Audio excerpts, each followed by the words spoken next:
And we are live. I am recording. You're listening to the Verhoeven Effect podcast. I'm Conlon. And I'm Nathan. And just a little, I'm not sure housekeeping's the word, but whatever up front is like we have a new logo for the show, Nice. which is the, and soon to be a t shirt whenever that happens. I was hoping to get it out before today, but oh well. So I guess an explanation, it's just a VHE. Yeah. Which doesn't really make sense because it's like, well, where do you get the H from? It's like, I don't know. There's an H in Verhoeven. Yeah. It's This after is the how V. acronyms work. Well, originally I was doing research on the VHS logo, and so I'd be like, all right, VEP, Verhoeven Effect Podcast, and I found the font for the VHS logo, and it is super weird. It's like the V, H, and S are the only things that look normal in that font. Like the E is super weird. It's got like the center like kind of stick of the E, and it's like really low down on for some reason. It has lots of weird curves on it. Oh, what's that Uh, font called? Is that like Frankenheimer font or something? well, I'll have to pull up. Well, I have weird fonts that I import all the time because there's whole websites dedicated to the Yeah, strangest font, and I have a bunch of them on my word processor, and I just put them in there just to see what all the letters look like. yeah, And it's amazing. It's like, well, this really works until you get to like P. yeah, It's odd. It's like, why does it look like a Greek alphabet thing all of a sudden? And it's like, yeah. what's the style choice there? Why does it? Why do the K's have little crowns at the top of all the K points? None of the other characters do that except the L. Or you look like like Blade Runner. That's a cool font, and then you try to write other things with it. It's like I guess Blade Runner is the only thing that works. Yeah, it's why it was invented. Let's find it. Oh, why not? No, that's not right. What is it? Damn it. We're doing it live. Yeah, we're just hunting it up. I mean, one of my favorite is there's one called Cyrillic bold English because it's like you type a word in English and then it makes some of the characters backwards and puts little dots on it, but it's in English, but it just looks like it was like written by a Russian who didn't understand all the they did that in Hunt for Red October. That's actually what that script is based on because it kind of changed, remember, because they had like American words, but a couple of the letters were backwards, so it looked foreign at the same time. And Yeah. yeah, I have some fonts like that. And then I have the old German fonts, like the real old German fonts, and some of those are strange. It looks like you're reading a medieval book. No, not damn it. I love Adobe products. They are the best. At your door, $19.95 a month. I wish. That's Oh, $59.99, Nathan. oh my God! That was student prices. That was $19.99 a month, but now I'm no longer a student. It's now $60 a month. Wow. And Aren't I we keep. always students though in our hearts? I learn something every I week. guess technically I am a student again, so Well, true, yeah. go put that in. I don't know. I guess I'm afraid to cancel it. I'm afraid to like not cancel and cancel at the same time. It's like this is so much money. This is fucking $720 a year, and it's great stuff. And technically, I could make money with it, but I don't. Yeah. This is why when I have to do anything creative, it's always hack, and I'm like cutting letters out and like pasting them onto a page and then taking pictures of them to make it look cool and depth because I don't. Well, number one, I don't have the best imagination, and two, I'm always like, oh, there's a product that makes that look that way. Cool. How much is it? And then I'm immediately trying to find a workaround because it's like I'm not paying that. Plus, I was never trained how to use stuff like that, so it would really be kind of pointless. It's like all the guys in modeling that are getting into the 3D stuff. It's like oh, you should look at this, you should look at that. It's like, no, you should. You're an engineer. You figure it all out, and then I'll pay you to print the 5 things I'm going to need. Because some people get into like 3D printing for model parts, and they want to build like giant dioramas of like, you know, the fall of Paris or something. It's like, yeah, you just spent $1,000 to spend 10,000, and it's all just hobbyist stuff. So it's like, you're not going to get paid for that. Might end up in a museum if it's good enough, but you know, then they won't have the right color faux brown on the, you know, the outfits the citizens are wearing, and it'll all be like, it's trash. Some people love doing that. That's garbage because this one thing's wrong. Oh, God damn it. I'm running out of things to talk about, giving you enough runway to find this. I'm literally on the font, and I don't know how to like pull up the properties to tell me what it is. Oh. Well, it is a good looking logo, nonetheless. Well, that's the thing. Like the font I'm going to tell you about isn't even the font we're using in the logo. Oh, okay. The logo we're using, the font's called like Dameron.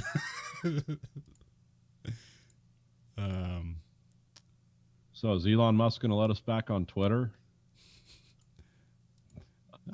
Everyone's coming back. Yeah. I don't think we were ever off Twitter. I think I've sent 15 tweets in my life. There's more effective ways to argue with total strangers. Called going to the bar. Why won't you tell me what the font is? God damn it. Fucking piece of shit. I bet I can find this. I don't know, because I started working on this logo like 8 months ago, so I had to download the font. So I bet if I look in my downloads, it'll probably be there somewhere. This interlude brought to you by Adobe Create. And well, anyways, well, yeah. I wish I got sponsored so I don't have to pay them. Yeah, because like I'm not sure if they do this anymore, but it was horrible. One time I canceled. I was like, all right, this is too much money, and they charged me fucking $180 for canceling. That's nice. Because I had like 3 months left, and like apparently it was like, you know, one of those contracts that you can't argue with, and I apparently didn't read. So, I was like, oh, never again. Like that's horrifying. Like I need to cancel this to save money, and you just fucking cost me way more money.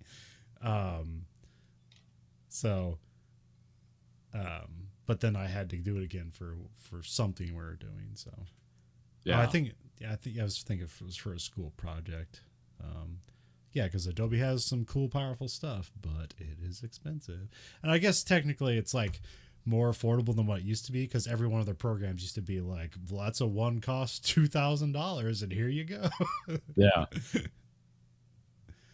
Like CAD programs from the 80s that cost like companies had to buy the software for like $60,000. Yeah.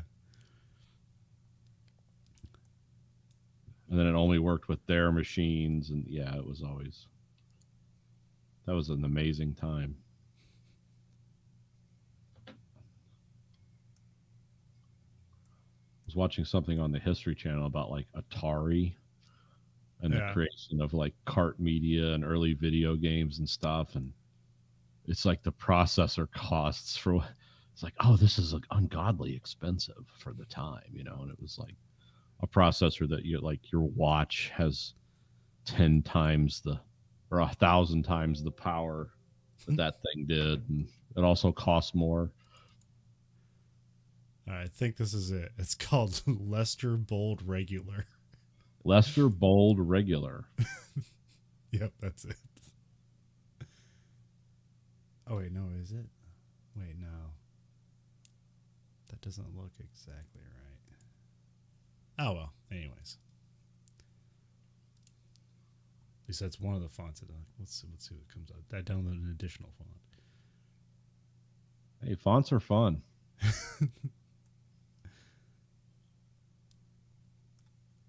Especially when you like... it's Lester Bold. It's regular, so... Especially when you get into like, you know, like trying to recreate stuff from movie props, and it's like, what font was that? And then you find it, and it's like a miracle. Well, Well, sometimes people do the nice work of stealing other people's intellectual property and just making their version and putting it up for free. Because some of the stuff like you'd have to like buy a license for it, but I have not Yeah. had to buy a license for font yet. So there's that. It's just cool that there's a guild of fonters out there. Yeah. They're always making. I don't know how it's organized, but they're always making new fonts. Yeah, people keep trying to beat out. What's the one? What's like the Uber font? Times New Roman. No, it's Apple, or Apple uses it a lot. It's like, oh man, I can't remember it. Apple Chancery. No, it doesn't have Apple in it. It's just Apple uses like Helvetica. I think it's Helvetica. Okay, yeah, I could see that. Something about it is just like really nice and clean, and I believe Apple has it, but Microsoft Word does not have it, and their closest thing is like Arial. Oh, okay. And I forget the whole thing about it. There's like a whole documentary about it, just called Helvetica, and it's just like it does this, and it's like less strain on your eyes and stuff like that. Because the other thing I know about fonts is there's usually two types of fonts. There's serif fonts and sans serif fonts. But serif just means there's a top on it, like Times New Roman, where they connect together, which writing in Times New Roman is good for when you have like long paragraphs, because your eye naturally like separates each sentence. Okay. But sometimes it can be a strain. So then you have sans serif fonts, which don't have tops like that, which I believe Helvetica is one of those, or whatever Uber font I'm thinking of. Anyway, so I didn't like the way very special episode of Yeah. Fontcast. So I didn't like the way the VEP looked for Verhoeven Effect podcast, and then Nathan will send a file over, and he started. I think maybe I was talking about like I wanted to make it look like a VHS logo or something. He started labeling the files VHE. I was like, well, that looks a lot cooler than VEP, and like, there's the V at the start, there's an H in the middle there, and then you end with E. Like, that's fine. It's a natural pause. Verhoeven. Yeah. H is it's like the plateau in the middle of 2 points you're swimming. It's if you're swimming across the English Channel, you find that one rock. That's the H. And now the second part of our journey. Yeah. You'll have to refer to the podcast. This is the Legend Podcast, special episode 26, where they explain the font. When somebody goes, what's VHE stand for? And go, Verhoeven Effect. And they go, oh. And then they go, that doesn't make sense. And politely don't call you on it. Yeah. Didn't the fatter one make up a story about that? Oh, who cares? He's always making up stories. Guy's mostly bullshit. And so yeah, it's just there because I like the way it looks, and it's kind of vaguely mimics a VHS logo, although not at all. Actually, it looks more like a THX logo. Yeah. It's very colorful. I try to do stuff with orange and blue because that's better for people that are colorblind, but it's kind of all over the place. But anyways, I was working on it for months. I wasn't happy with because I was doing student tutorials to try to make stuff, and then ultimately I just said screw it and put it out there. So Yeah. There's more things I wanted to do with the logo, but that's the motto of our show. Screw it, put it out there. Well, it's better than what I had, which was just some clip art that Anchor FM had available, and it was just kind of like vaguely grayscale figure thing, and then just white text Verhoeven Effect. So I'd say it's better than that. So yeah, I mean, it's cool. It looks like 80s, 90s type action font. Yeah, I mean, you could put it like I think I've probably tried to do like, well, the obvious thing is just to get the RoboCop font, but I think then again the V's didn't look right. So although the word RoboCop is a very curvy word, so VHE is a very straight edge word or letters. Yeah.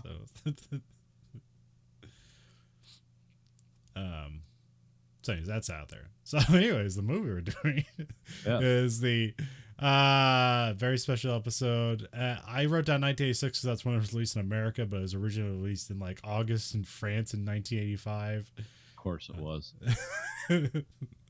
Apparently the delay to the release is Jerry Goldsmith did a version of the soundtrack that Universal didn't like, and So they got Tangerine Dream to do it for America, and so that's why it was delayed for the American release. That's weird. They like pulled the plug on a Jerry Goldsmith sound. Okay. But that soundtrack is still in like the European cut of the movie. So Yeah.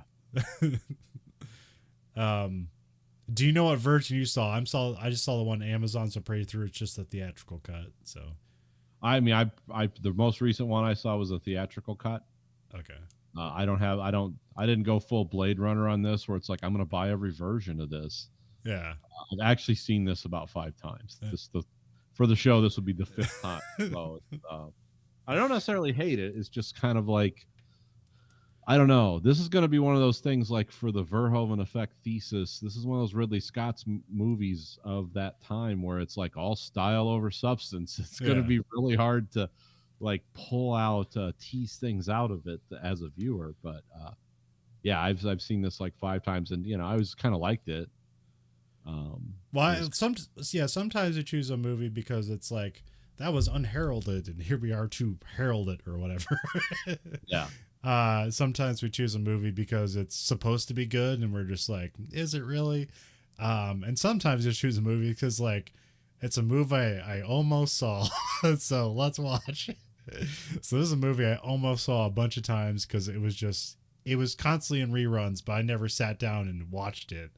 Also, there's probably things I confuse it with because there's a lot of things and scenes that look very similar to like Never Ending Story or even like Kroll. Yes. This was shot on the same set as Kroll eventually.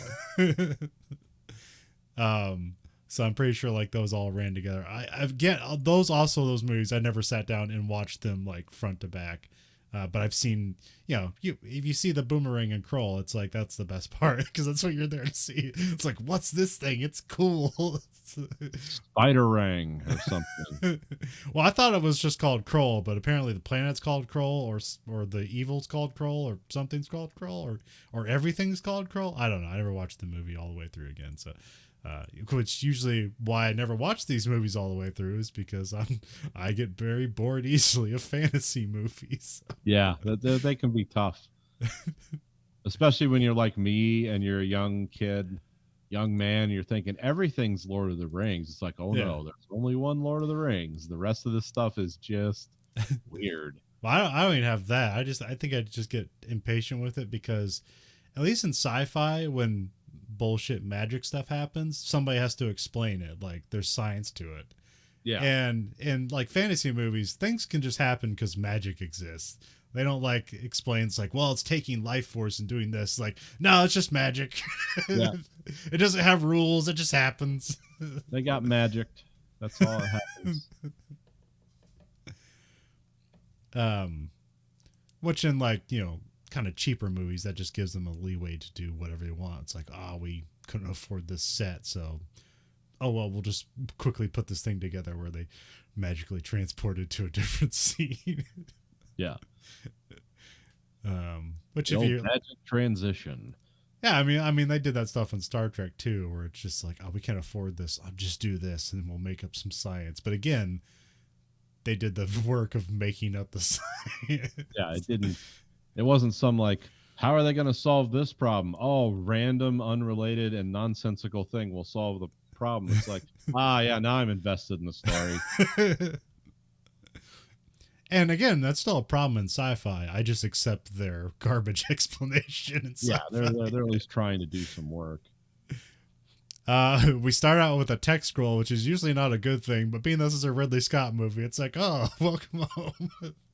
Oh yeah, I guess we should, I should read out all right, yeah, it was released in April 18th, 1986 in America, a month before Top Gun came out. Yeah. I'm not sure if that helped, but it didn't seem so. It seemed like this movie cost $26 million and they made $25 million. So yeah, and it cost more than they planned because they had all kinds of disasters. Yeah, like the James Bond set in England burning down halfway through production. Tom Cruise's father dying suddenly. There was a few things that happened in the making of this movie. Yeah, because they started production in like 1984, and then it didn't get released in America till like 86. So yeah, although starting production means very different things. It's like sometimes that means like we started writing it, and sometimes that means like that's day one of shooting. Yeah. um, yeah, directed by Ridley Scott, of course. We'll get to it eventually. That will have to be the very special episode of Alien, because that's one of Nathan's favorite movies, and Touchstones, and why Nathan can tell you why everything doesn't compare to Alien. Yeah. Or does compare, but not well. I think that's one of your masterpiece movies, right? Yeah. You have a lot of things to talk about. I mean, early Ridley Scott is I have a lot to talk about. But yeah, Alien is definitely like an immersive movie on many levels. And I always thought that this was like in between Alien and Blade Runner, because I know I end up seeing a lot of the director's cuts and final cuts of Blade Runner, and there's a lot of unicorn stuff in those movies. And I was like, and then like there's always trivia is like, this is from Legend, so I assumed that Legend was shot before Blade Runner, but it wasn't. It's for all the re-releases they put the stuff back in, or they put this stuff from Legend into that. So yeah, which is weird, because there is stuff. There is like the unicorn statue that he put in there, but the like the dream sequence he put in later was in the re-releases of it, so it wasn't in the original. Yeah, it was kind of also his frame of mind too. Is he's got to remember this was like, this was the movie after Blade Runner, with a long production cycle, and there was also like this was in his like I didn't get to make Dune because I just couldn't do it thing, Yeah. you know, because it was such a mess, and so there was a lot of those ideas knocking around at this time too. It's like, oh, I'm just going to create a kind of a dark fantasy film based on like some Brothers Grimm stuff, but essentially like I'm just telling my own story. Yeah, a dark Disney tale. Yeah, and this was at a time when, I mean, they were just shoving fantasy movies out. Yeah, they were bankable. You had like Conan the Barbarian. You had there was a bunch of Red Sonja. Yeah, Red Sonja. I'm trying to think of what else, like Beastmaster. Oh yeah. There's a bunch of things. Sword and Sorcery, or I think that's one of them. Yeah, something like that. And then they had the one with the Dragon Slayer. Yeah. Like, I mean, this didn't all come out the same year, but these were all within 5 years of this, one way or another. What's Lady Hawk, stuff like that. Lady Hawk. Then you had some animated stuff like The Last Unicorn. There was a lot of like, they just don't make these anymore. Well, not as movies. They make them as like TV series and stuff, but not a lot of pure fantasy. Not enough that comes from an actual series of novels. They won't just like, make up your own. Like, you don't see that anymore. It has to be some bankable thing. Yeah. Like Game of Thrones or The Wheel of Time, if you like that. That's what they're doing now. Basically, now directors are really just start writing novels so they can make films based on their own successful novels. Yeah. Yeah, you gotta. It's like a backup. It's like it was bankable here, it was bankable there, which is surprising. They're going back to that because that's what they thought the original Dune is like. They sold so many copies of this book. There's no way we can lose. It's like, oh yes, there is. You'll prove it. Yeah, it's like this sold millions of copies. Yeah, but there's billions of people in the world that haven't heard of this thing. And also, we're not going to make a super faithful reproduction of it either. Cinematographer is Alex Thompson, who, weirdly enough, also shot Excalibur. Yeah, that makes sense. He did the remake movie of The Saint. Okay. Yeah, there's some things where he has like camera operator stuff rather than a cinematographer. So looks like he was like more of a famous camera operator on bigger stuff, and then got to do cinematography for smaller stuff. Not even sure if he was British. He's got to be British. Yeah, this was a very British heavy production. It was shot over there, so yeah. Written by William Hortzberg, Who I thought like, oh, he's got to be Swedish, but he's like from New York. Okay. And he did, oh, what else did he do? He did this, and he did like Angel Heart. That's for his two big movies. Okay. I can see. Okay. I'm familiar with that movie. I can see the connection. And that's it. I mean, he has like two other ones, but there's like Thunder and Lightning, which is like, I don't even know what that is, but it's in the 70s. Seemed like some kind of like weird buddy thing. But he only has 4 credits to his name, or at least in Internet Movie Database. So. Huh. It starred Tom Cruise, Mia Sara, and Tim Curry, and a bunch of other British people in makeup. Because like that's only, I mean, like you could have like, okay, yeah, it's almost hard to call like Tim Curry, because it's like, yeah, he's got that voice, but they're also doing an effect on it, and then he's also in makeup, but it's like, yeah, it's Tim Curry. Yeah, I mean, it's just the weirdest version of him. And apparently there's something weird where it's like, to save budget, they wanted to shoot it on like 70 millimeter to give it like a much bigger scale to it. But apparently they couldn't do that, so they just hired like the smallest people they could to put next to Tom Cruise, so then they could just make everything look bigger with just smaller actors. Oh, okay, that's interesting.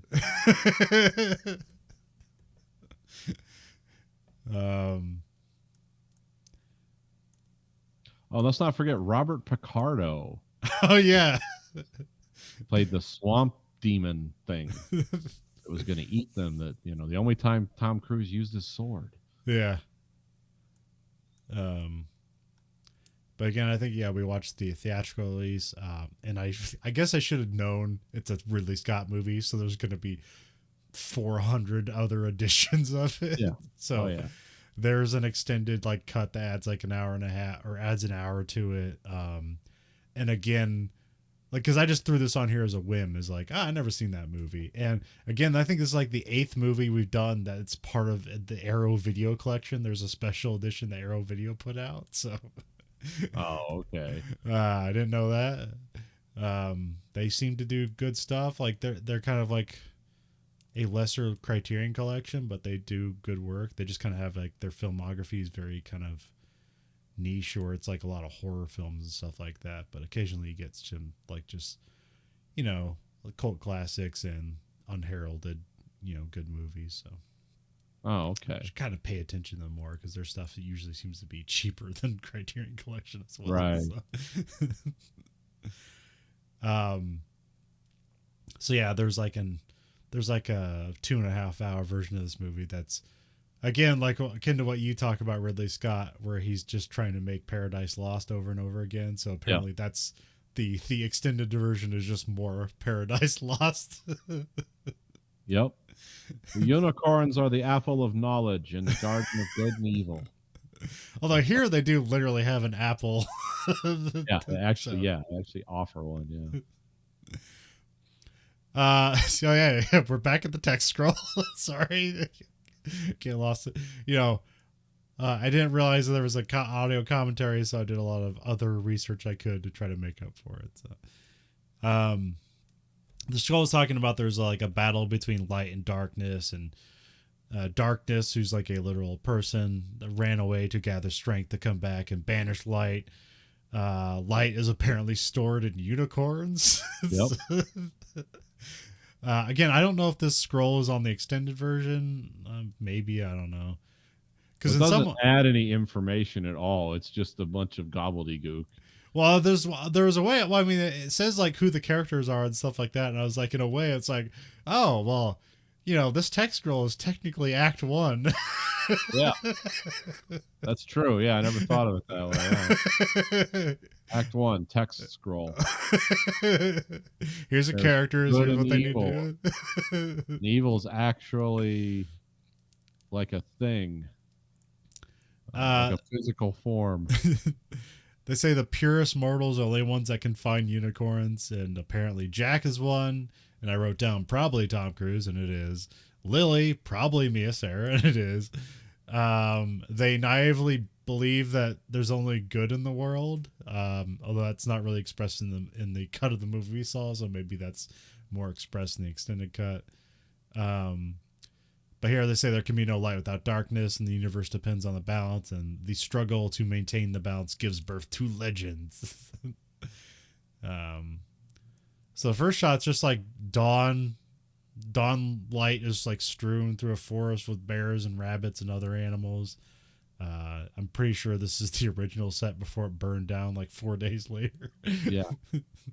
Because it just looks more massive. You just take it all in because you're not going to have it the whole time.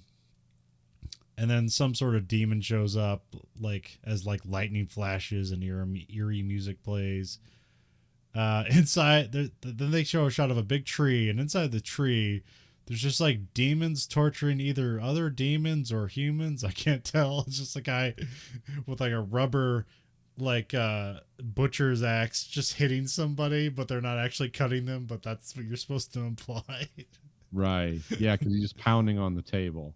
Guy's screaming. It's like, Then we have Tim Curry as Darkness, and he's like shaded in black with glowing green eyes and nails.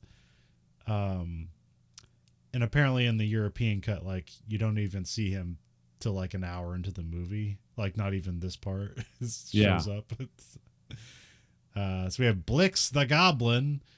That's the person we opened the movie with. And it's Darkness senses some sort of power out there that he could use to rule the world, and it's unicorns. And here they also set up that innocence is unicorn bait. yeah. Then we have Mia Sara as Lily, who I definitely had a thing for her when I was growing up because Ferris Bueller's Days Off was my favorite movie. So I was going to say Mia Sara of Time Cop. No, everyone knows her from Ferris Bueller's Day Off. But this was her first movie, so yeah. So she's like literally frolicking through a bright forest because it's more sunlit now. But we have Blix is spying on her. They show like Lily being like somewhat mischievous because she has her friend Nell, and Nell's like doing laundry, and she just like cuts the drying line, so she has to like work harder, and then she just goes into her house and starts eating food off the table. So yeah, it's a very like storybook looking set. Like it just looks like something out of a fairy tale, like this house that's kind of dilapidated and grown into a tree or something. You know, it's just very fairy tale looking. Yeah. And I don't know. It seems like Lily's. I think this is something that may have been cut out of like this version, but it seems like she's supposed to be a princess, because like Nell's like, it's like I'm an old lady, you know, poor. It's like you need to go back to your people, but they never explain who her people is. So yeah, that doesn't seem to be like a good leadership structure in this world where good and evil are constantly at war. You think there'd be like hard lines and walls and men walking around looking grim, but none of that seems to happen. And it's like if these people in the woods are poor, they're doing pretty good for middle ages poor because they got all the food they could want to eat. Yeah, you know, that's. And they seem to be happy. Yeah, they seem to be happy and not drunk, so it's like well, they're legitimately happy then. But I mean, you can definitely tell where like the budget got cut, because you have to imagine that stuff would be in an original cut of the movie, where it's like. Here it's just like this world is inhabited by like 10 people. Yeah, there's no like castle set with the king. Daughter, come back. You know, then no, none of that. Wouldn't even be. It would be kind of weird if they did. It would seem extraneous considering the story. The story is the thinnest skeletal bones to hang beautiful sets. I mean, it's a white canvas for they got to paint on. That's yeah. Because I was gonna say, it's like I never went back to like, you know, fantasy, and not really, but he did definitely go back to like, you know, Gladiator and Kingdom of Heaven and stuff like that. So yeah, he definitely loves doing that stuff. So I mean, and those were strong movies, you know. And The Duel, like that was cool. Yeah, just want to watch two guys kill each other with swords for an hour and 40 minutes. Whatever. It was actually a cool movie. But like I said, like Americans were too dumb to understand it. It's like, no, I thought it was a great movie. I don't know if I'd want to take the family and sit in a theater and watch that. But as far as it's a great movie. Yeah. I forget who was talking about. Maybe we were talking about it, but how like, you know, like you used to take the family to go see important movies, and wouldn't necessarily mean like everybody went to see it, but like every once in a while you go to the movies with a family to see what's supposed to be an important weird indie movie. And you get stuff like Little Man Tate. It's like, all right, not everybody's gonna go see it, but somebody's gonna see it, and everybody's gonna know what it is. But through the advertising, where nowadays you don't get those little movies. They're just not there. I mean, they're on streaming, but they're not even like, all the streaming stuff is usually like genre stuff. They're not like usually you get that important stuff is like there's just a slew of documentaries out there now, and they're pretty well done, but sometimes it's like, man, I can't watch it. I can't watch a documentary every week. It's depressing. Documentaries usually don't make you feel good. It just makes you feel like, just reveals what a terrible place is in great detail. Yeah, there's two kinds of documentaries. There's like disaster stuff about like, power plants blowing up, or there's things like that. Or then there's like, look at this group of people being very unfair and evil to this other group, or we're all going to die and this is how, whoops, pick your thing. It's like, yeah, documentaries, like, they don't really inform you of much anymore. They've become movies with like real information, but also like it's more how you respond to it emotionally. Yeah. Because like, again, the filmmakers and you both leave the movie without answers to the questions they ask. Yeah, I spent 2 hours of my life on this. You spent 6 months. We're equally as like, well, I guess we're just screwed. I don't know. And then, what was that one I watched? The Global Zero, like that. I mean, that was from years ago. But that's the one where it's like, we got to eliminate nuclear weapons. This is how they could kill us all. And it's like, yeah, dude, I already know all this information. It's like, so what's your plan to talking everyone in the world into getting rid of their nuclear weapons? Just trust? I mean, what's going to lead to that? Nope, don't know. I don't know, maybe it's that old thing, like, like last week's movie, Threads. It gets created, and then Reagan kind of has like a softer heart afterwards. Where it's nowadays, that doesn't seem to happen. Like, putting on the production and like people in power watching it and like changing their mind doesn't really happen anymore. Or yeah, like if we made a modern movie about nuclear war, Putin would immediately be like, do we have weapons that can do that? And if not, how can we make them like that? It would have like a reverse effect. Like, how can we blow up the sun? Yeah. It's like, I don't think people think the same way anymore.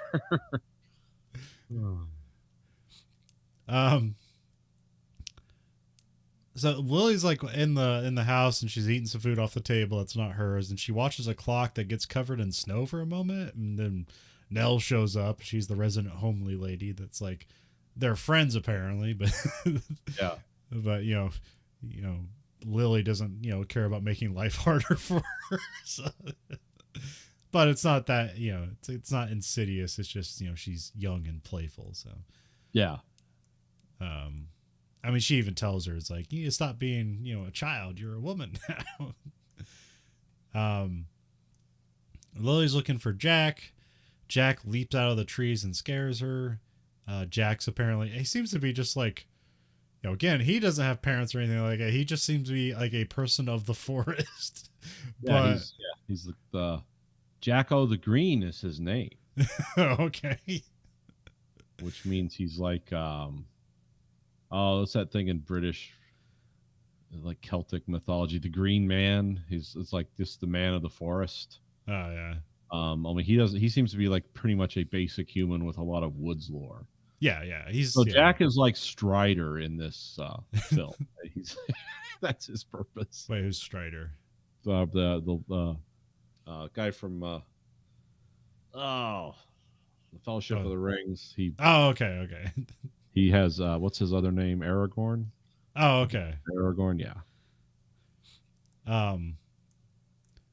And they go and they go and make out or have sex, whatever seems good to you at the time. If innocence is unicorn meat, then they probably didn't have sex. Because once people have sex, they're just sluts. They're not innocent anymore, I guess. I mean, they have the kissing and they kind of like fade away to like the sun setting, and usually that implies sex. But again, it's up to your interpretation Yeah. because they're still fully clothed. They like it both. There's no like clothes are coming off moment. There's nothing like that. So, um, of course the goblins watch them. So now there's like a gang of goblins. And then Jack's just like Those are hugging the him. internet trolls of the past.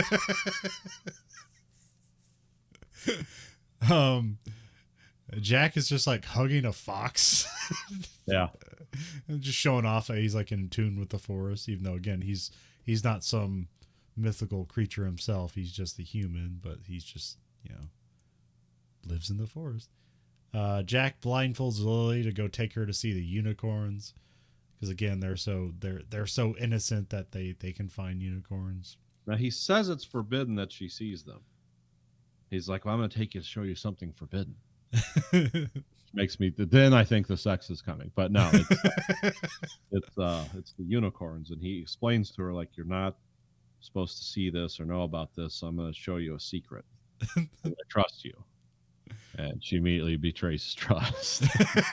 Oh, I've got to touch the unicorns. Like, no.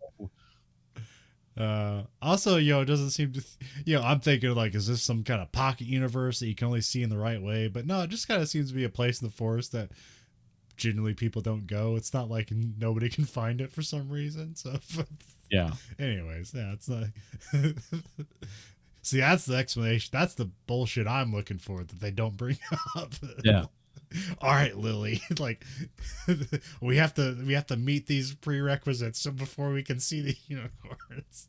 That's why you're being blindfolded, because you're missing one of the prerequisites, but here it makes it okay. Yeah, because later on they just show up and it's just like, well, apparently anybody can just find these unicorns. Yeah.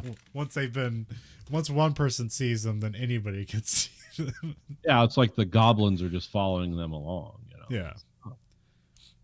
So they see the unicorns galloping around, but here they put like whale sounds over top of it. So it's yeah, weird. I was wondering about, like, are there whales in the water singing to the unicorns?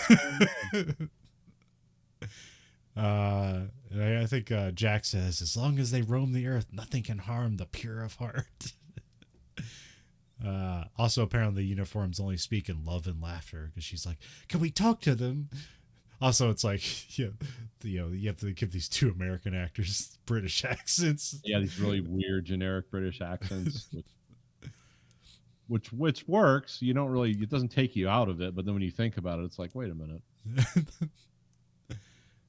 I mean, it's fine. You've never seen Mia Sarah before, and then it's just, and it's Tom Cruise. I guess he doesn't really talk that much. He just kind of like goes into action. But yeah, I mean, it's like 15-year-old Tom Cruise with long hair.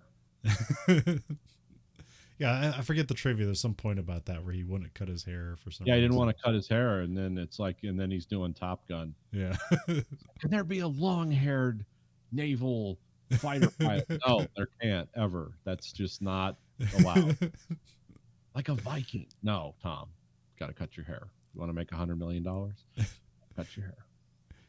Which is also weird, because that means that like in 2 months ago, there's like in a 2-month period, there's 2 Tom Cruise movies that have completely different receptions from 2 different brothers. Yeah. Oh yeah. Very strange, the DNA that changes. Because if you think about it, like we think of Ridley Scott as like one of the most influential directors of all time. Right. But if you think about like their crossing careers, like Tony was way more successful. Yeah. When Ridley was like in the dumps, because like this is like, because even though Blade Runner is such a respected and storied movie, it was a box office failure for a new company. So yeah, and he got to make this movie, which also wasn't great, and then he was like kind of just in director's jail. He made like Black Rain like a few years later, which is just kind of a weird like sort of like xenophobic thing where it's like, what's with all these Japanese companies buying the American companies, and what's that lead to? And and he kind of doesn't come back into the fold until like Thelma and Louise gives him like that's a successful movie and like iconic. And then after that, like he does like the 1492 movie, which I've never seen, but I know it's long and boring and looks good. Yeah, it's looks great. And then he did GI Jane. I did White Squall too, Yeah. which was about the school where rich parents send their kids to the boat school. Yeah, Jeff Bridges in it. It's like Yeah, it's kind of cool movie. But it wasn't really till Gladiator came out, which that gave him the runway for the next 20 years of his career to do. Yeah. Really, every movie he's made after that looks like the most expensive movie ever made, even though it never is. But because Ridley Scott came out of directing commercials where it's like make it look good, cheap, and fast. So he came out of that. So yeah, he can make movies look like the most expensive movies ever made, but they never are. Yeah, he did the 1984 Apple commercial. That was Ridley Scott. That's one of the most iconic commercials ever shot. I mean, people still reference that. Yeah. It's weird how like those companies like changed roles 40 years later. It's like it's like, oh yeah, now the big bad company is not it's Apple now. But it's not because they control computers, it's because they're really good at like lawyering up. They have the best accountants and lawyers money can buy. Yeah. They make good products too, but they also like they're coercive, like, oh, I'm not going to get into an Apple right now. Yeah. And it doesn't do me any good because I still exclusively buy their products. So it's not like stopping me in any way. So yeah, they're looking at the unicorns. Lily tries to go and get close to him, but like Jack's trying to warn her away. It's like, you're not supposed to do that. Blix puts some poison on a dart and shoots one of the unicorns. Both the horses get spooked, and so they charge away. And then the goblins give chase after the unicorns. I don't think we ever show a shot of like Jack and Lily like recognizing the goblins. I don't think they ever see them or know they exist. No, it's just kind of a weird, like the unicorn bolts, it gets hit with a dart, and the goblins are chasing them on their little horses, chasing the unicorn on it, you know, waiting for it to pass out or whatever. Yeah. And then we have Lily and Jack like kind of argue for a bit. It's like, you're not supposed to do that, and like, and then a storm's rolling in. And then it kind of changes here because Lily says like she'll marry whoever finds the ring, and then throws it in a waterfall, and it like goes down into a lake. And so Jack dives in to go and find it. Meanwhile, there's like tension building in the music. Lily's scared for Jack's life all of a sudden. yeah, well, because the weather's just becoming insanely violent. Yeah. I mean, she's specifically yelling at Jack. It's like, he's from the forest. I think he probably knows how to swim. He's probably fine. I mean, he will be in danger, but I don't see from her vantage place her figuring that out immediately. Unless she just like it's the vibes in the air are wrong and she starts screaming. Yeah. I mean, really screaming too. Well, it's like, because like the winter starts to roll in. I think you get shots of like the unicorn like kind of slowing down and dying. So like that's why like everything's like getting flipped upside down. The lake's frozen over and it traps Jack in there, which that's a real nightmare. Yeah, that is scary. Like, then the goblin walks up to the downed horse and cuts its horn off. But one of them gets away, so it's still out there. Jack breaks the ice and he's like calling for Lily. But apparently Lily's just ran away to Nell's house, and for some reason, the forest has been overcome with winter. Well, I mean that's because the unicorn died, but for some reason, Nell and her family or whatever are just frozen in place. Yeah. So now they're out of the movie. Then the goblins come into town, and they don't necessarily like intentionally come into Nell's house. They're just like, that's just the first house along the way or something. But they're not necessarily looking for Lily. It just like it comes off that way. But I feel like they don't even know she exists yet.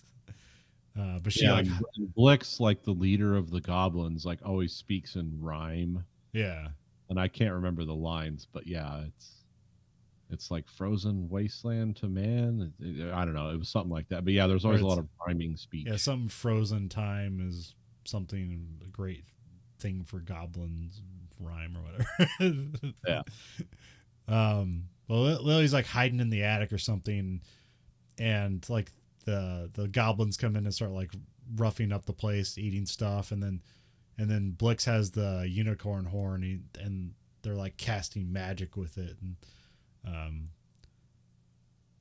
and then as they leave, Lily asks herself, like, what have I done? Like, then I'll make it right. So it seems like, oh, okay, cool. She's gonna like have some what do you call that? Like Ownership of her. Yeah, or she'll like have some agency in like how this plays out. Oh, she does later on, but like in the middle parts, she's just like she's literally a damsel in distress. Yeah. I can't do anything except get captured. Jack's huddled by a fire while he's covered in snow. It's like, that fire's not working, buddy. Yeah, he's trying to like sleep with his close to the fire, and it's like, they can still be freezing to death if. Then a fairy child shows up. It's Honeythorn Gump. Yep. Interestingly, who's voiced by the same actress that plays Blix. Yeah. But the actor is a Swedish actor who I guess his voice was nothing like that. Oh, I thought it was German or something. Yeah, I thought he was Swedish, or maybe he was born in Sweden, or maybe just. Well, see, the thing is, like, I'm sorry, Switzerland. He's from Switzerland. Oh, okay. So that means he could be from anywhere then. Well, they do speak German. They have like 3 different official languages in Switzerland. German's one of them, but yeah. It's the only reason I say that is because I tried to look up Ridley Scott audio commentary, and the best thing I get on YouTube is like little snippets of the movie with his commentary, and one of them is him talking about how they changed the voice of the actor because they thought he sounded like a Nazi, so that's why they changed the voice of him. It would have been weird. Gump was just it's like, Jack, you must do this now. 999, Jack, not that way. You must recover the horn for the purity of man. Like, what's going on with Elf? Damn. Talking about bloodlines and skull shapes. It's like, wow. I don't know if I want to get this. He's got this cartwheel symbol I don't like. Yeah. Yeah. What's this all about? It's the nature and alignment. Oh, it's an alignment. We must bring order to light and darkness. Through the darkness, we will bring the light. Let's do a script check there. I don't think that's not what we were going for there, David. The Gump is great. So weird. Gump is mad at Lily and Jack for visiting the unicorns, but like changes his mood when Jack says that he did it for love. And then Gump's like, "Oh, that's cool then." Oh, love, yes. Which I thought like Gump was gonna betray him in some way. Where it's like he was just being sarcastic. It's like, "Oh, love, then it's okay." It's like, no, but really, that's what it was. Like, okay, if it's for love, it's all cool. Yeah, this works somehow. Now I gotta go die for love. Jack and the fairy people go out looking for Lily. Yeah, there's a couple more people that they're not really fairies. They more seem like gnomes. Yeah, but they're all fairy people apparently. So it's all shades Screwball and Brown Tom. Yeah, Screwball played by Billy Barty, who's a very famous actor for playing roles like that. Also in Willow, which is also another movie you could use this for. Oh yeah, Willow. Yeah, everyone tried to make these marketable, and it's just. I think Willow's probably the one I watched like all the way through. But that's also just such a weird movie that keeps your attention. Yeah, it keeps things moving. And Val Kilmer's fun in it, so. Yeah. What's he, Mad Mardigan, the sword fighter or something? Yeah. Yeah. Half the cast of Game of Thrones is in it. Is like younger people. So they find the dead unicorn, but they see that one's still alive. Again, now apparently just anybody can see the unicorn. Jack kneels and asks for forgiveness from the unicorn. But then Jack goes back to the fairy people and says like they're cursed until they can get the alicorn back, which I guess that's the what you call the horn of the unicorn. Yeah, it just seemed like a needless. Like, yeah, we got to get the unicorn horn back. No, can't say that. Got to make up a new word. Or maybe that's part of unicorn lore. I don't know. Yeah, I don't know. But they need a champion of pure heart, and so Gump now nominates Jack, who like doesn't believe he's a pure heart because he thinks he's responsible for this. But you know, we don't need to add more people to this movie, so Jack's the first. Yeah, got to wear a couple different hats there, Jack. Keep this tight. So have that being the end of Act 1. So in Act 2, Jack gets sent into a cave of weapons. Here, Ona the fairy, like it's just a dot of. It's literally just a light on some string. Yeah, it's like a Christmas tree light if it was flying. Not a big one either, one of the small ones. That's another fun snippet from the commentary I saw where he said like, if this cost me like $12, this would cost $320,000 nowadays to do it with CGI. Yeah. But it also looks like it cost you $12. Yes, exactly. Good save, but you know. Well, there's sometimes you can suspend your disbelief. It's like, oh, it's just a light. It's some sort of fairy bean or whatever. But then when they get close-ups of it, you can literally see the string it's hanging on. It's like, yeah, it's like incandescent coil that's burning in there. It's like, oh, out of it. It's like, is this a fairy spaceship? It's like a made thing. The world's biggest anglerfish. Yeah. But Ona like explodes into a person. It's some woman, and she says that she can become his heart's desire. And then Jack grabs a sword. So yeah, all this is just like, okay, you got all this. I have to believe that like in the longer cut, like all this is explained because this is just throwing stuff at you and moving on. Yeah, there doesn't seem to be a lot of. It's like, well, Una likes him. Also, very, very odd looking actress they found. They cast it perfectly. Yeah. She doesn't really look like she looks like a fairy, like the real person. Yeah. I guess she's some kind of dancer or something. Oh, yeah. Yeah. So thin and just kind of this strange looking face. It's like, wow, that's amazing casting. Yeah, it looks like it should be like Zool's sister or something. Yeah, well, it looks like an adult child, I guess. Yeah. It's like, and I know there's probably makeup that makes it look like that, but it's like, it's not creepy adult child looking thing, but it's just like, oh yeah, elves never really, or fairies never really like matured beyond this phase, but they want love and yeah. And if she was a dancer or a gymnast when she was young, she probably has some weird stunted growth thing going on. Yeah. Gotta weigh 60 pounds to be a full joy as a full grown woman. It's like, yeah, that's healthy. Here we have kind of a reversal. We have Lily stalking the goblins, so it's like, hey, she's taking her own agency. Blix is mad with power and feeling full of himself, but then Darkness shows up and takes the unicorn horn away. And Darkness has like one of the minions. Well, I thought kill, but he like makes a zombie pop out of the ground, grab the minion, and then jump into a hole. Yeah. The minions kind of, or the well, at first we just know it as like, oh, it's one of the goblins. It's got like all this weird armor on it, and there's like steam that pumps out of it and stuff. So it's a very interesting looking thing. Yeah. And then but Darkland tells the other goblins like not all unicorns are dead because like dawn is happening. It's like that's not complete. Then Lily shows up where what's his name? Brown Tom, or what's his name? Oh, Screwball. No, this one's the guy with the liquor in his hat. Oh, Brown Tom. Yeah. Okay. Yeah, Brown Tom. Like Lily warns Brown Tom that like darkness and the goblins are coming for the unicorn, and Brown Tom's there is like trying to defend it. He defends it until he gets hit in the head with an arrow and he passes out. Yeah. And then here the like I thought that the unicorn would smartly run away, but apparently it gets captured too, along with Lily.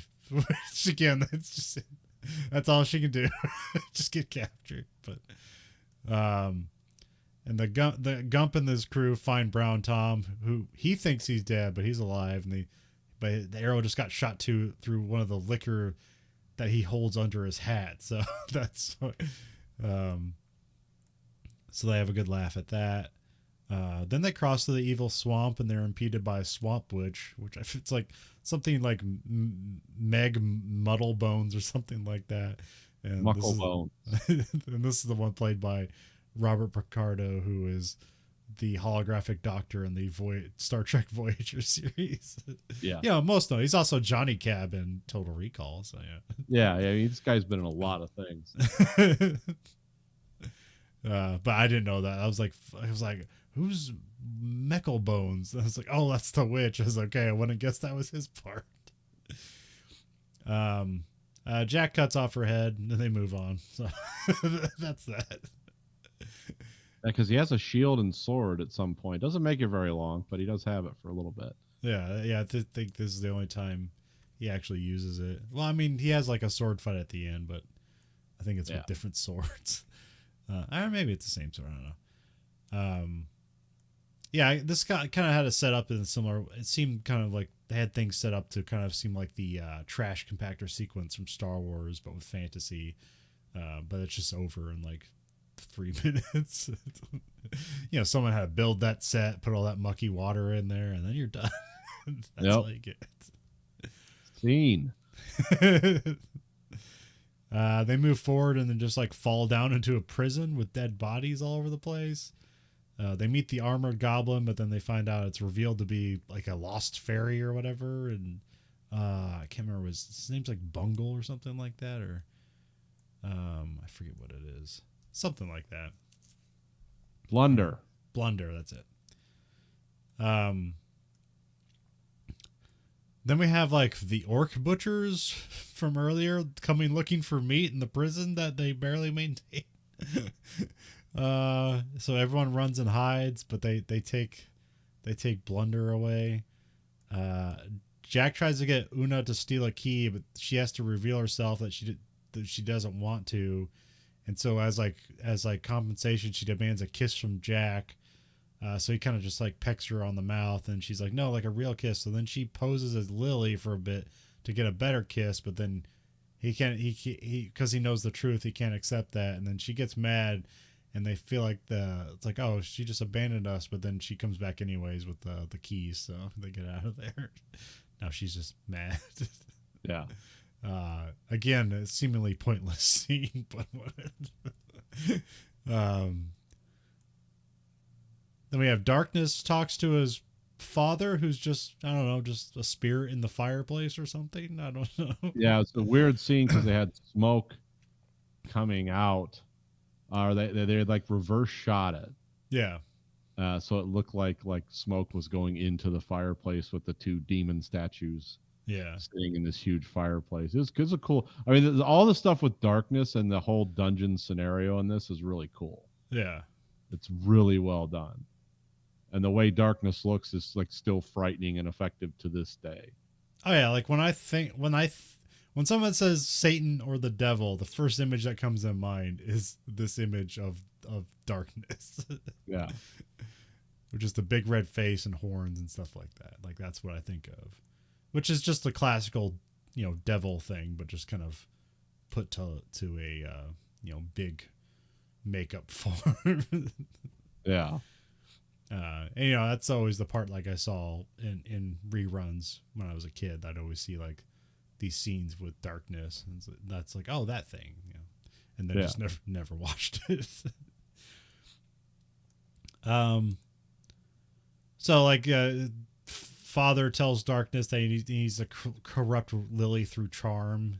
He needs to seduce her, and then we just see like Lily running through the dungeon, like she like runs through fire, but the fire turns off before she gets to it, and then she's just running amongst columns, and it's like, where are we? I thought we were in a tree, but now it becomes like some weird castle thing or whatever. I mean, they refer to it as a dungeon later on, so I guess that all right, it's a dungeon with weird, like somebody with intentional architecture throughout and not. Yeah, it's combination cave castle. But this whole sequence very shot like dreamlike, so you don't really know. Is like, is any of this real or happening? Yeah. And I guess so. Because they see like the fairies see Lily running through the dungeon, and some of them like just Una chases after her, and then some of them kind of go in a slightly different direction. Gump and Jack get attacked by zombies. Oh yeah, because they split up to go look. So Gump and Jack get attacked by zombies. They just run to a door and close it. So that's the end of that sequence. Yeah, it just, again, there's a lot of things in here that happen very quickly. There's like nothing that really changes anything. It's just running and slamming doors. Again, like, the extended cut's like an extra hour, so which I don't know. Usually, like, Ridley Scott's the only directors where it's like an extended cut where it really means something. But I'm still skeptical if like another hour of this movie like really save it. I mean, I'm probably not going to find out. So. And then they showed up. Then like Screwball and Brown Tom see the unicorn tied up. It's in this place also. It's like, oh, okay, well, that's revealed. I'm glad the unicorn also doesn't have any agency. I'm glad it's a magical being that apparently has no power, but also all the power in the world. Doesn't understand how to use its power to defend itself, I guess. Yeah, I don't know. That's always like a thing in these type of stuff where it's like darkness is nearly unending in the amount of numbers it can produce, but light is just always concentrated in the fewest amount of things possible. Yeah. See, God, it's called putting all your eggs in one basket. Do what? Bad strategy.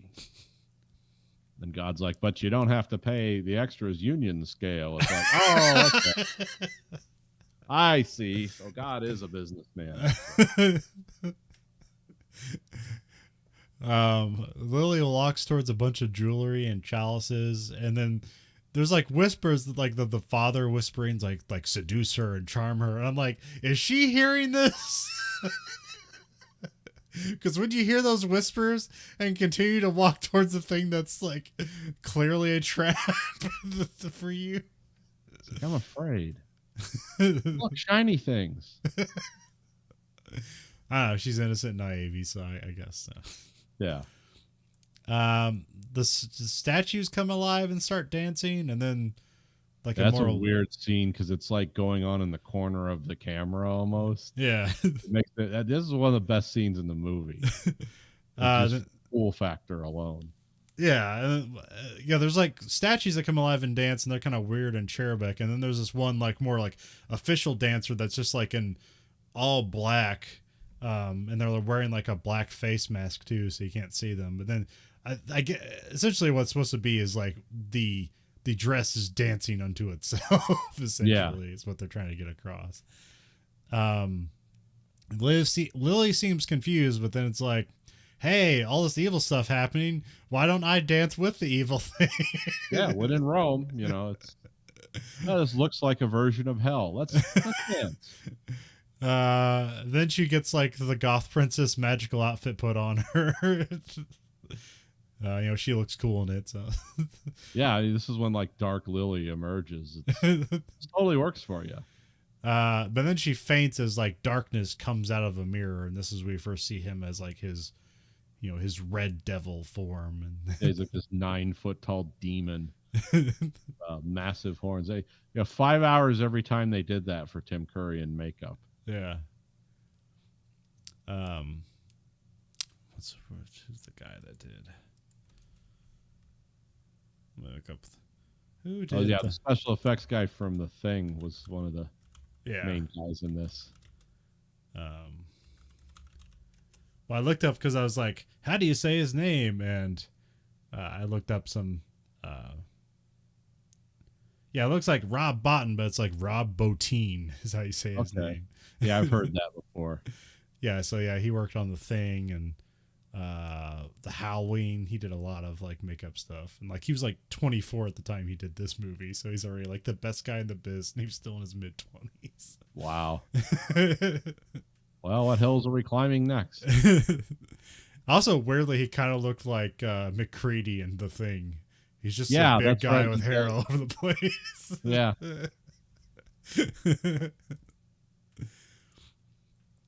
um, Why did it Yeah. do that? It's not like a sea. It's not from here. It's one of my favorite lines in the thing. Like, what do you? Who cares?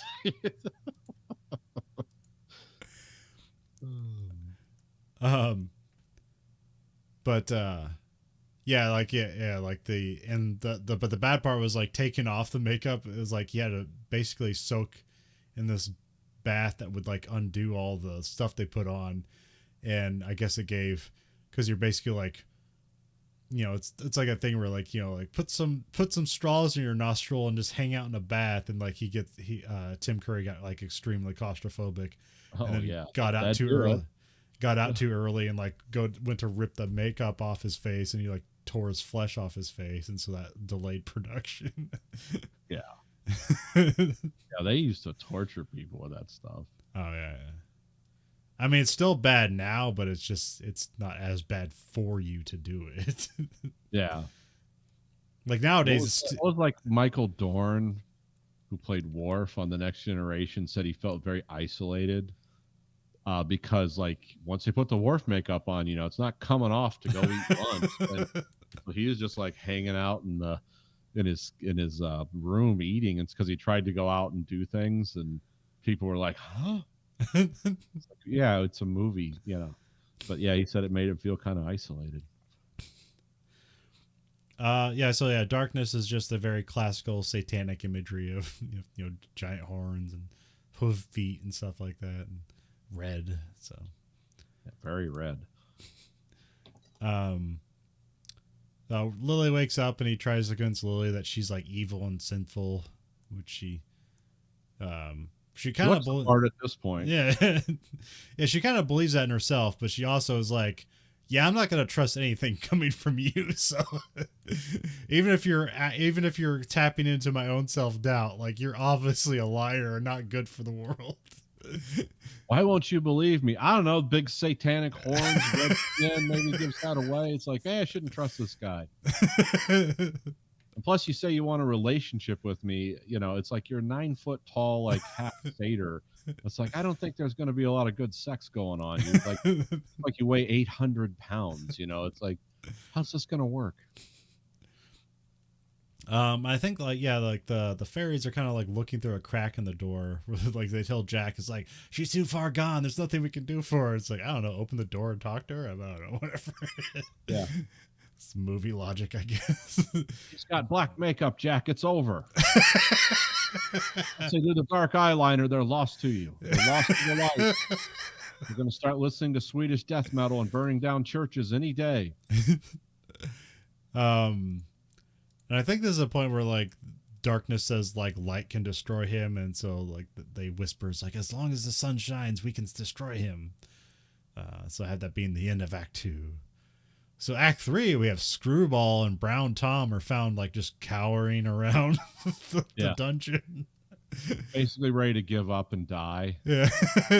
Ready to drink again. Like, oh, one last drink. What do you think? It's like, yeah, it's so they go find the last unicorn, but they find Blunder stuffed in a pot pie. Yeah. About to be cooked, so they release him. Which I feel like there should be like, maybe that's got to be something in the cut footage where like this guy has like a whole redemptive arc, because afterwards he's just there. Yeah.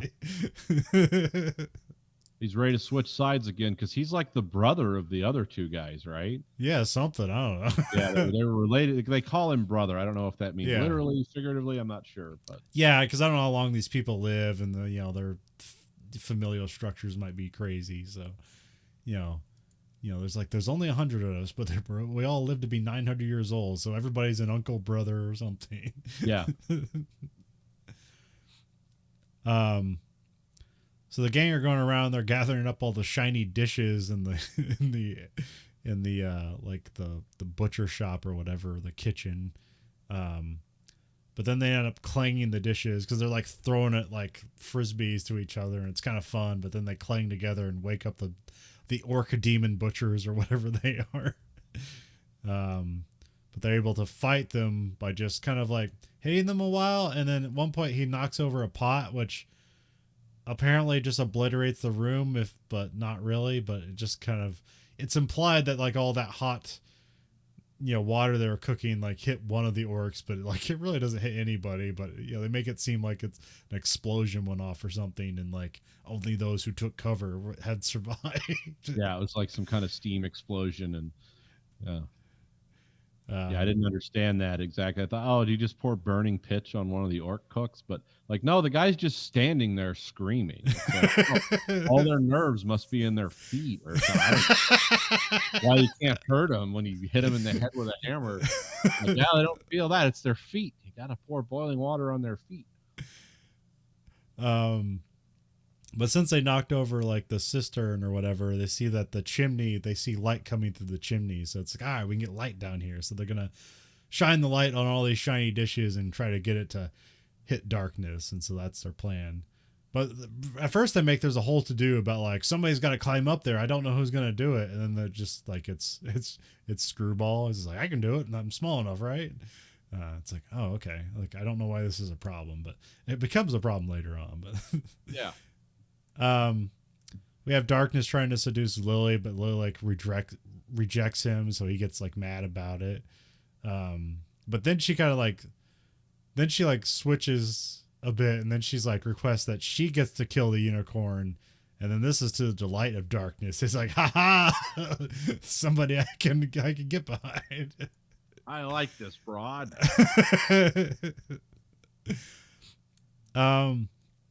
Then there's a ceremony with the demons to kill the last unicorn. Gump tries to convince Jack to kill Lily because they both have like arrows out and they're at the distance, but like Jack trusts Lily, and so Lily, like, this is a ruse that she set up, and so she cuts the unicorn free. But then like Darkness like backhands her, which is also apparently additionally a spell that makes her go to sleep. Jack swings down, and then he starts fighting Jackness, or he starts fighting Darkness.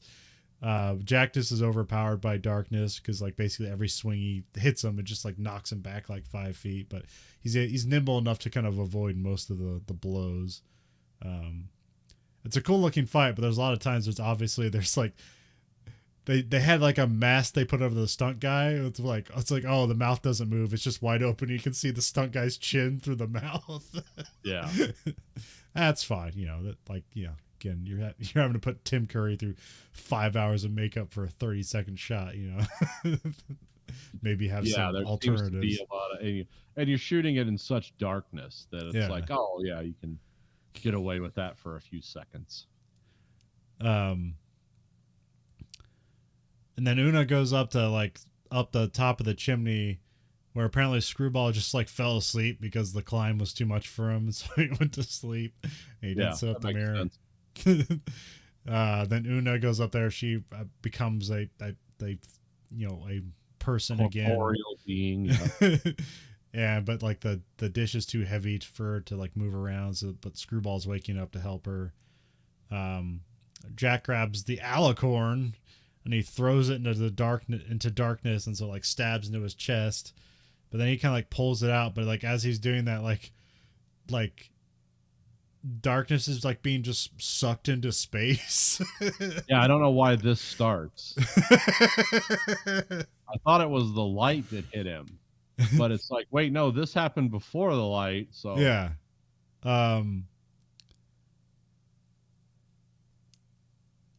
because like oh wait, no, it's like as the light hits him, that's when he starts getting sucked into space. Oh, I thought he started getting sucked in. Okay. I think it's a combination. I think he's like slightly being dragged backwards, but the combination makes him like, it's fully the airlock from Aliens. To see.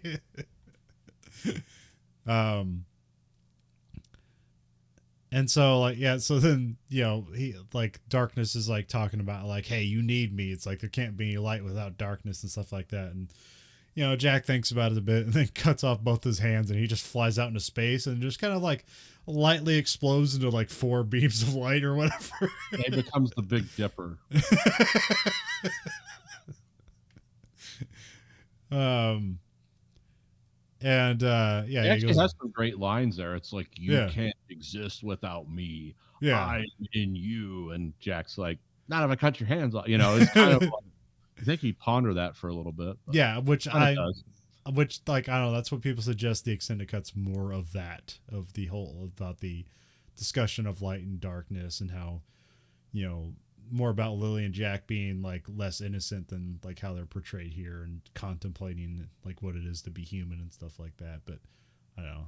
I'm still I haven't seen it, so I'm I've been skeptical. I've been drug into that trap before. No, the director's cut makes it make more sense. It's like, no, it just has longer scenes. Nonsense. It's like, yeah, very rarely have I seen a film where it's like, oh, the director's cut makes, and I love Blade Runner, and like, yeah, the director's cuts are fine, but Yeah. they're just different. To me, they're almost different viewpoints on the same piece of art. Yeah, but like sometimes there's stuff, especially with Ridley Scott, where it's like, yeah, sometimes because like the Kingdom of Heaven extended cut is a better movie than the theatrical cut. That's the only one I've seen, so I wouldn't. Because I can't imagine if that movie was any shorter, it would make more sense. Like, a lot going on there. Yeah.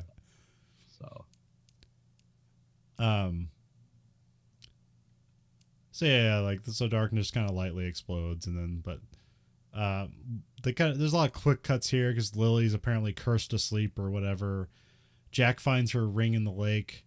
Gump puts the unicorn horn back on the unicorn, so then it's okay. The sun rises, the unicorn comes back to life. Lily wakes up and kisses Jack. They see the unicorns are back and playing around, and then there's a slight overlay of darkness kind of laughing, and that's the end of the movie. Yep, that's it. And apparently like the European cut is mostly the same, except there's a Jerry Goldsmith score, and that overlay with darkness at the end isn't there. There's a different ending where it's like Lily's like, they kind of like decide like, hey, this isn't going to work out, I'm going to go back to my people, and then she goes back home. Yeah. Yeah, it's weird that they cut darkness out of the European version, because usually, like in Europe, it's like, oh, we want the darker, more sinister ending. Well, I mean, here they imply like, oh, they stay together forever, so I guess it is slightly more darker that like they decide they're going to split up at the end of the movie. It's like, yeah, Americans won't accept that, so I guess the only capitulation is like, yeah, but darkness looms on, and us all. He looms in from space. He watches from space. I'm waiting for Ronald Reagan. Again, a lot of cool imagery, but like oh yeah, this movie looks amazing. Yeah, you can just turn the sound off and watch it, and it's like, this is cool. The soundtrack's kind of cool. It's another Tangerine Dream soundtrack. You gotta like those.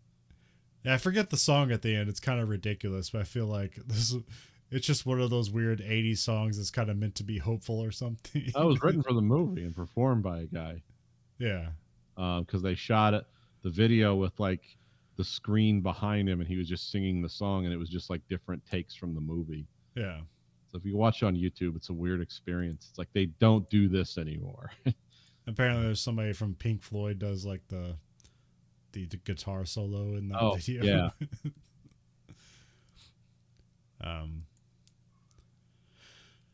But yeah, like I was like, so they were at Pinewood Studios shooting in the 007 stage, and it caught on fire, and then they had to move to Shepperton Studios, which is in a different place.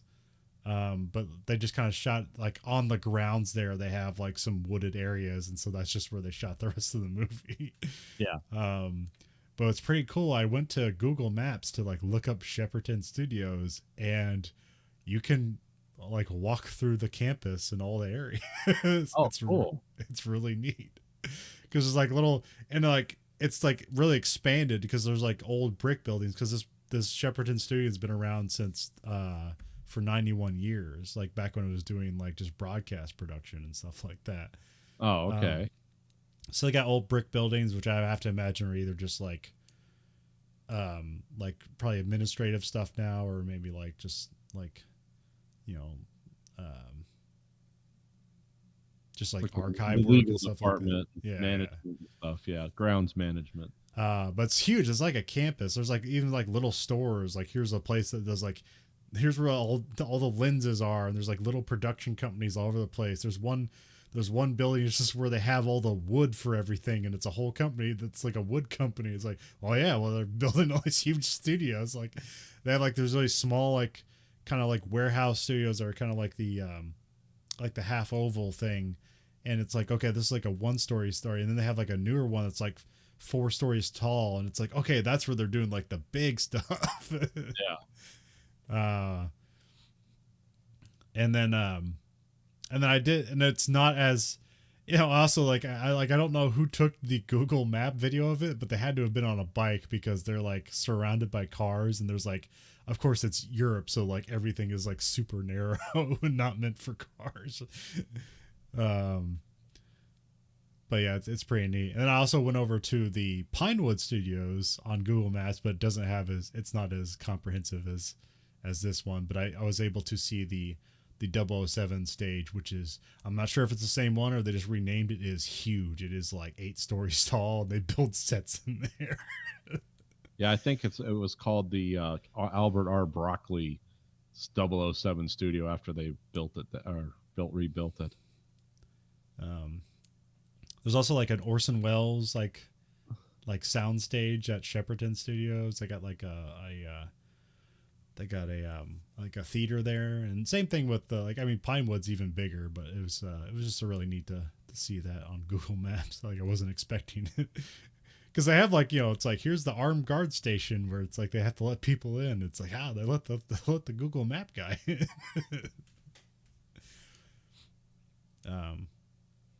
Yeah, and then you can see like probably where they shot Legend, where it's just like, oh yeah, there's just a forest area in the backyard. It's not, you know, they made it sound like it was like kept up and it was like a part of the studio, but it's literally just like, oh, they just got some woods back there. Yeah. That's all you needed. Which is why the movie like becomes like very zoomed in later on, because, you know, that opening scene, it's like, okay, it's still like a forest built in a studio, but they make it look very big as best they can. But then later on, it's just like everybody's just like behind a tree trunk, which becomes very zoomed in and later on in the movie, because they like lost those sets like 4 days into production, or very early on at least. But apparently they're only delayed by 3 days when they just moved it over to Shepperton to film. Huh. Well, that's good. He said it was, you know, $25 million movie. Yeah. In early 80s bucks. So it's a Yeah. great looking movie, but not like, you know, the most amazing. Yeah. It was one of the many movies of this time, because there's another one. What was the other one called? What was the one with David Bowie was in it? Oh, crap. Bowie, That's with the puppets, right? Yeah. Yeah. Like Dark Crystal or something? No, it was the other one. Let me look. There was a list of movies like this that came out that I had. Let's look it up. Oh, Labyrinth. Yeah, Labyrinth. Yeah, that was it. Yeah, there was so many movies like this. Yeah, I think Labyrinth was done with like the who are the puppet people? Oh, the Henson Group? Yeah, that was done with them, I believe. Well, it's Jim Henson at the time, but yeah. Yeah, there's a lot to look at in this movie, but there's a fun like Ebert review where he's like basically says like, isolated, all these elements are great, but for some reason they just don't come together. There's just not enough story. That's the problem. And it's just the story is just a vehicle to propel the special effects. Yeah. And it seems like they had an idea or two, but I think this is something that got tossed around quite a bit. And it's like, well, let's make a movie. Ready or not, here we go. And it has relatively like low scores on, it's got like a 6 on Internet Movie Database and like a, I think it's like a 50% on Rotten Tomatoes, but again, that's aggregated scores and only like modern stuff. It doesn't necessarily, they're not necessarily going back in time to get all the reviews from them, but it is kind of a cult classic now, where it's just because it does have great imagery and stuff like that, and there is that new extended cut and audio commentary and stuff that exists out there. So Yeah. so stuff for all you legend heads out there. Oh yeah, get into it. Go deep. Be a legend. Yeah. Again, it's not a bad movie. It's just not. I don't know. It's like a lot of those things. Like it's like you try to imagine like, well, if they did this in modern times, like how would it be or what would it be? And it's like, well, they did that with the Dark Crystal. It didn't work out very well because I remember they made the Dark Crystal into a TV series, and nobody really liked it. It's like, yeah, it's a weird story. It was weird in the '80s. It's weird now. This is kind of the same thing. I think they'd have come up with a more elaborate story. I mean, these are things that would now work as like a series on a streaming service. Yeah. It's like you could actually make like a whole story, like who are the fairies and yeah, there'd be lore, which is all that stuff is cut out here. I mean, literally all the lore is in the title scroll or the scroll at the front of the movie. It's like there's like it introduces a character, says what's going on. Like you don't get any of that naturally in the movie. It's just a lot of like fast cutting to things happening. Yeah. And not a lot of exposition. There's no exposition in this movie really. And no sense of like things look big, but no sense of scale or where things are to each other, because everything seems to be both 5 feet away and 1,000 miles away. Yeah. Yeah, it doesn't capture that grandeur of like the Mines of Moria or something. Which you'd think is almost the world they're in. It's like, oh, this is the underworld. It must be huge. And it's like, well, it is and it isn't. Yeah. So big hallways, small rooms, one of those places. And it was an interesting year for Tom Cruise. Like this comes out, then a month later, Top Gun comes out, and then like in October or November, The Color of Money comes out. Which really you think that would make? Do you think post Top Gun would make that like a hugely successful movie? But like that only made like 50 million. But yeah. But that was also like in a time where Martin Scorsese is really scrabbling scrabbling around for get movies made. So yeah, Martin Scorsese's wilderness era.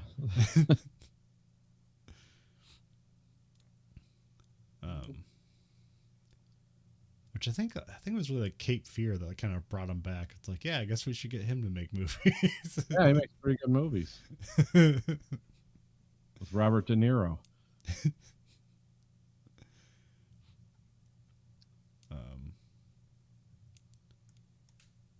trying to remember.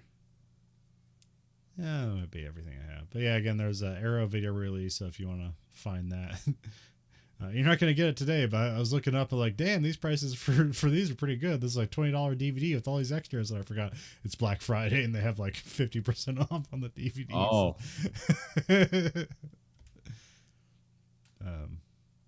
Because it was weird, because I think I looked for the DVD on Amazon. They didn't have it. I was like, that's kind of weird. Is this one of those like lost movies where they only have it streaming? And it's like, oh, it's Arrow got the rights to it. So, because again, like the extended edition wasn't available for like America. They had like the Region 2 DVD on Amazon. Like they'll sell it to you. You fully aware that you're not going to know the difference. They Region 2 right on it. You got to know that it won't work in your DVD player in America. Yeah, that's always fun. I mean, you can make it work, but you're going to be frustrated the first time you do that. Have you ever accidentally like bought a Region 2 DVD or something like that? I specifically look for that. Okay. Because all my DVD viewing is done on this computer, and I can't like go in and pop chips off or run by something on a new computer. So Well, anyways, if you liked what you heard and how couldn't you? You can find us at anchor.fm/Verhoeven Effect, or you can go to verhoeveneffect.com. You can rate our podcast on your platform of your choice and rate us whatever you want. The only thing the algorithm listens to is the highest rating. So remember, you control the algorithm. The algorithm doesn't control you. We have listener support at anchor.fm/Verhoeven Effect, where you can support us via there 99 cents, $4.99, or $9.99, $9.99 a month. And quit anytime, whatever. Yeah. You can find us at Twitter at Verhoeven Effect for as long as that's a thing. You can find us at Facebook at Verhoeven Effect. You can find us on YouTube at American Greed Factory. You can watch both that show and this show live and unedited. And you get t-shirts at belowthecollar.com/Greed Factory. And at some point, there will also be the Verhoeven Effect t-shirt, which just says VHE on there and doesn't say Verhoeven Effect. So get ready to not explain it to anybody. Nope. Because I was debating, like, should I just write Verhoeven Effect on there so everybody knows exactly what it is? And, like, that's just going to bring up questions. Yeah. If they bother to ask, explain it, but or don't, or just be like, it's a in the room thing. Well, also like with the Dameron font, it's weird because also the V almost looks like an upside down delta. So maybe we'll see. We'll see how confused everyone gets. So. But I like the way it looks. So right. for the Verhoeven Effect podcast, I'm Conlon. I'm Nathan.